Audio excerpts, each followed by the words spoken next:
And so as you increase the temperature, not only does the radiation get stronger everywhere, the peak of where the radiation occurs goes to higher energy wavelengths. Is that clear to you guys? Do you see that from these plots?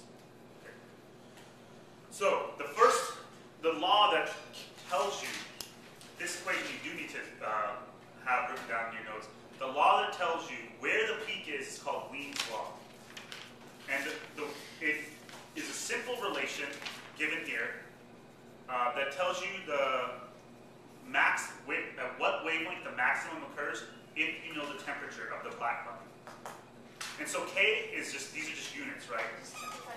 Kelvin meters. So it just means that you have to measure lambda in meters and you have to measure temperature in Kelvin. That's all this, these aren't variables. You should be doing that anyways. Yeah, you definitely should. And that's why we were saying, or you can measure it in centimeters. Sometimes you'll measure it in centimeters. You just, in here, if you measure it in centimeters, then it becomes 0.29 instead of 0.0029. Right? So what this says is, if you know the temperature of a black body, I can tell you where its peak is going to be, right? Where this peak, the highest point, the lambda max, will be. And conversely, if I know where the lambda max is, where the peak is, I can get the temperature of the object. And this ends up being extremely useful when you start studying stars. Because you point your instrument, you get this curve, right? It's called a spectra, actually, of how the energy is distributed.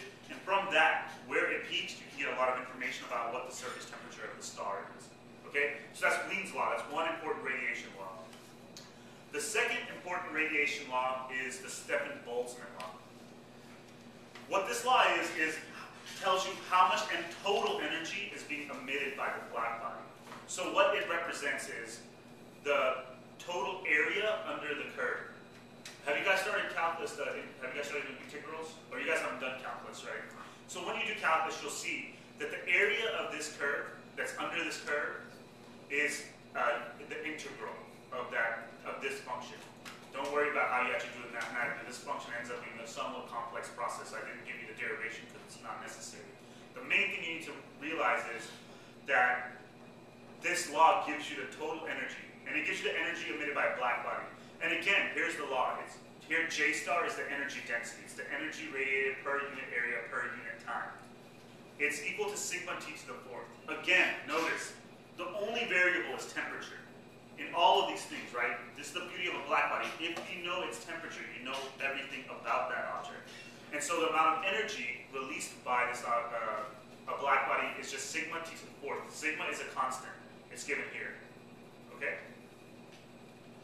In case anyone's wondering what an erg might be, just the equivalent of a joule, but it's in CGS units instead of MKS units. Yeah. It's a unit of energy.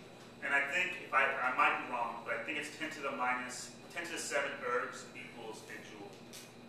Okay? It might be 10 to the 6 though, so don't quote me. This is the kind of stuff I just looked up. I never memorize it. But so, you see how simple this is, right? It's just saying, the other thing I should point out is it's T to the fourth. That's a huge number. So a slight increase in the temperature can lead to a massive increase in the energy, right? So if you double the temperature, you're going to increase the energy density by 16, right? You see that? 2 to the fourth power, right?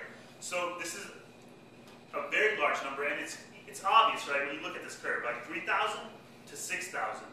Look how much more area there is under the 6,000 curve. You double the temperature, but the area is actually 16 times greater, okay?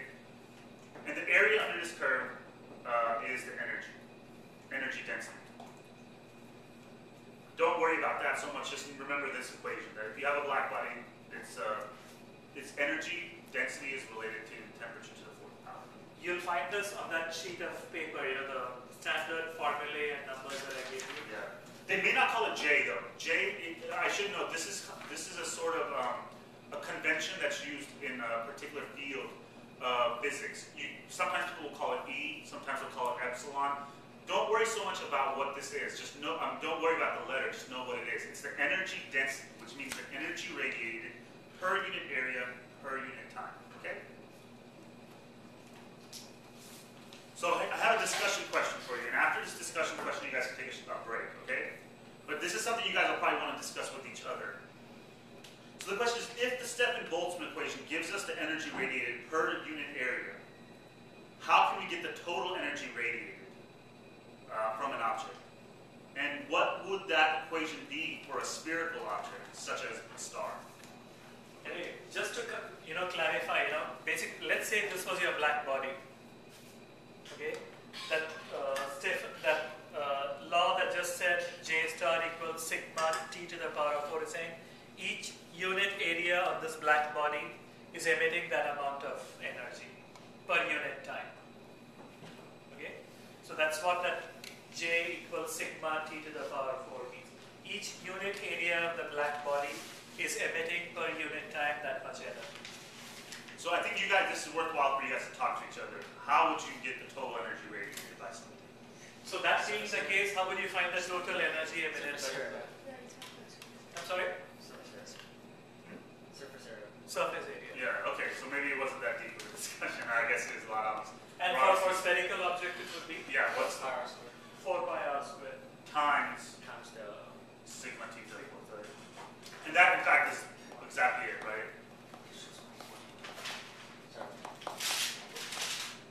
Right, so here's the Stefen-Boltzmann equation for an object. L here is the total energy emitted per unit time by a black body, and it's also known as the luminosity. So when you say the luminosity of the sun, this is what you're talking about, this L.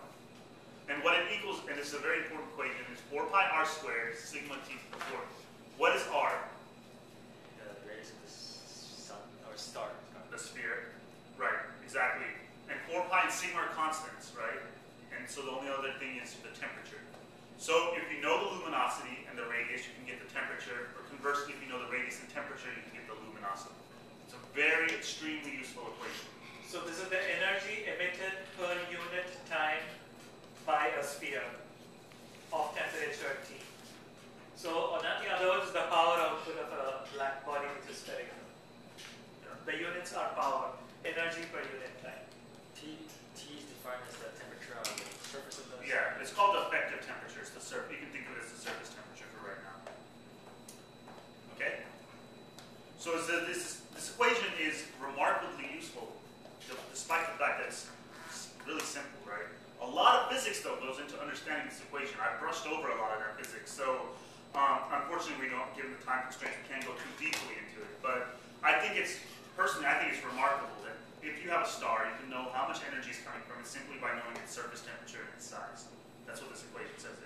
Is it possible to take a 5-minute? That's what I was going to suggest. Okay, yeah. I don't want any more of those. But maybe not.